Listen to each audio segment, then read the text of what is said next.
So a while back, I was out working in my shed when I happened to run my finger right across my old ratty workbench.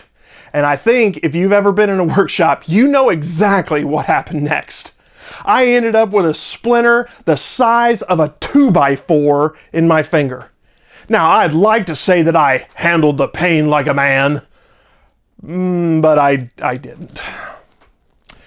I managed to pull the largest piece of the splinter out of my finger, but in the process, the stupid thing broke off and a piece sunk deeper and deeper into my finger.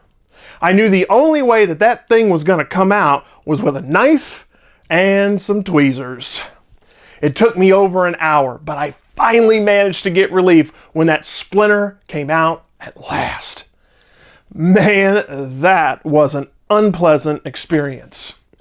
You know, life can be like that sometimes. It can be full of thorns and splinters that dig in deep into our flesh and just make us feel miserable.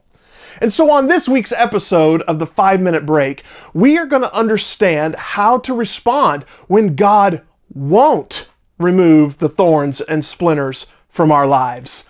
Let's go!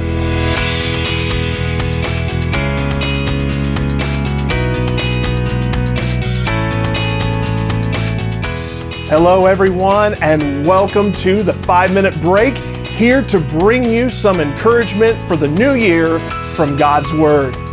As always, my name is Dave, and I get the joy of serving not only as the host of this program, but also as the lead pastor at First Christian Church in Arcadia, Florida. So wait a minute, did you all just hear me say that sometimes God won't remove the thorns and splinters from our lives? Yeah, the answer is yeah. Now, I know hearing something like that can seem maybe like God isn't loving or caring, but I'm here to tell you that couldn't be further from the truth. You know, the Apostle Paul reveals that even he had a thorn in his flesh, and he begs God to remove it from his life. I want you to listen to the words of the Apostle Paul in 2 Corinthians chapter 12, verses 7 through 8, when he says, "In order to keep me from becoming conceited, I was given a thorn in my flesh, a messenger of Satan to torment me. 3 times I pleaded with the Lord to take it away from me." You know, there are several reasons why God may not remove that thorn and that splinter from your life. Sometimes He leaves in the thorn because you and I might be in need of some correction due to our sinful behavior. Maybe, like Paul, God leaves that thorn in our flesh to keep us from becoming prideful and conceited. But perhaps the real reason God sometimes doesn't remove the thorns and splinters from our lives is the very same reason He denies Paul's request. Listen to how God responds to Paul in 2 Corinthians chapter 12, verse 9, when he says, "But he said to me, my grace is sufficient for you. My power is made perfect in weakness."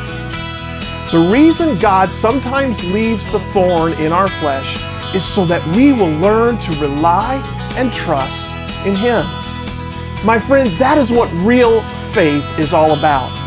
It would be easy for us to become so frustrated and angry at God when He leaves the thorn in our flesh, but I pray that our attitude and response to God would reflect the same as Paul when he says in 2 Corinthians chapter 12, the rest of verses 9 through 10, when he says, "Therefore I will boast all the more about my weaknesses, so that Christ's power may rest on me. That is why, for Christ's sake, I delight in weaknesses, in insults, in hardships, in persecutions, and in difficulties. For when I am weak, then I am made strong." My friend, God's strength is made perfect in our times of weakness. I want to thank you so much for taking a 5-minute break from your busy day to get some encouragement from God's Word today. If you have found encouragement from this video, be sure to hit that like button. perhaps become a subscriber, or maybe leave a comment below and tell us about a time where God's strength was made perfect in a weak moment in your life. We hope that you will join us again next time.